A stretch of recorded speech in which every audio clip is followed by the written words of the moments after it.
ग्राम बुढ़िया में संगीतमय श्रीमद् भागवत महापुराण ज्ञान यज्ञ महोत्सव का चल रहा भव्य आयोजन।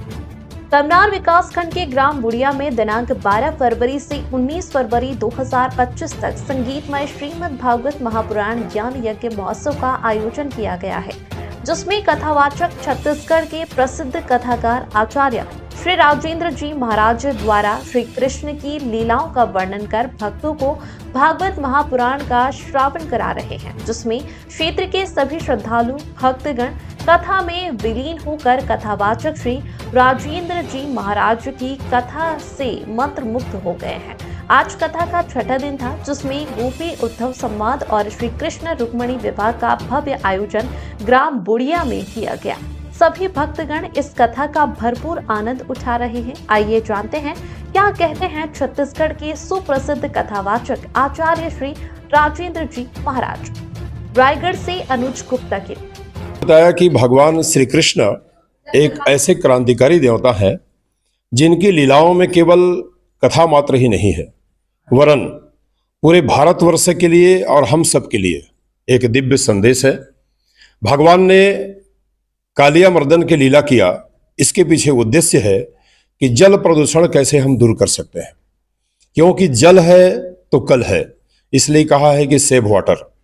भगवान की लीलाओं में दूसरी ओर आप देखेंगे तो गोवर्धन लीला में भगवान ने गोवर्धन पर्वत को उठाया है। 7 वर्ष के भगवान 7 कोस का विशाल गोवर्धन पर्वत और 7 दिन 7 रात, अर्थात प्रकृति प्रथम कृति, प्रकृति की पूजा करने का भगवान ने यह प्रेरित किया कि धरती से हरियाली हमको बचाना पड़ेगा। जब तक धरती पर हरियाली रहेगी, वन पर्वत पहाड़ लताएं रहेंगी, तब तक ही हम मनुष्य और हमारी भावी संतान इस दुनिया में रह सकते हैं। भगवान की लीलाओं की बड़ी माधुर्यता है। एक प्रसंग और बताऊंगा आपको। भगवान ने जो चिरहरण लीला किया, यहां लोगों को समझने की आवश्यकता है कि चिरहरण लीला है क्या। भगवान के इसमें भाव प्रकट करते हैं कि संसार की सब स्त्रियों को अपना आंचल संभाल करके रखना पड़ेगा। स्त्रियां अपना आंचल संभालें और पुरुष अपना आचरण संभालें। कथा का ऐसा उद्देश्य है। जी, आप यहाँ बुढ़िया के गांव में आए हुए हैं और यहाँ कथा सुना रहे हैं, भक्तों को क्या संदेश देना चाहते हैं? मैं भक्तों को एक ही संदेश देना चाहूँगा। हम अपने जीवन में बहुत कुछ बनने की इच्छा रखते हैं और संभवतः हम उन संकल्पों को लेकर आगे बढ़ते हैं, बन भी जाते हैं। पर भागवत हमेशा प्रेरित करता है कि आप जो बनना है बनिए, कोई रुकावट नहीं है।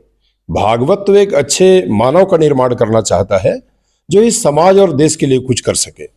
इसलिए है कि सबसे पहले देश है, राष्ट्र पहले है, राष्ट्र देवो भव, यह हमारी सोच है।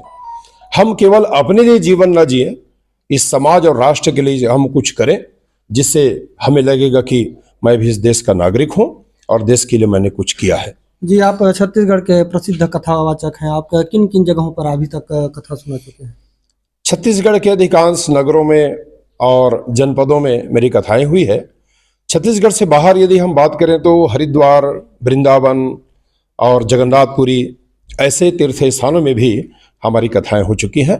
अभी 3 से 10 दिसंबर हमारी जो भागवत कथा है, ये आपका मई में 3 से 10 मई कथा अमरकंटक में आयोजित होगी, जहां मातृशक्ति समिति इस कथा का आयोजन कर रही है। जी, बहुत बहुत धन्यवाद महाराज जी और हमारे चैनल में जुड़ने के लिए। और इसी के साथ मैं बताना चाहता हूं कि ये आज 6वां दिन है, आज रुक्मिणी विवाह होना है। इसी के साथ मैं अनुज कुमार गुप्ता, छत्तीसगढ़ 24 फास्ट न्यूज, रायगढ़।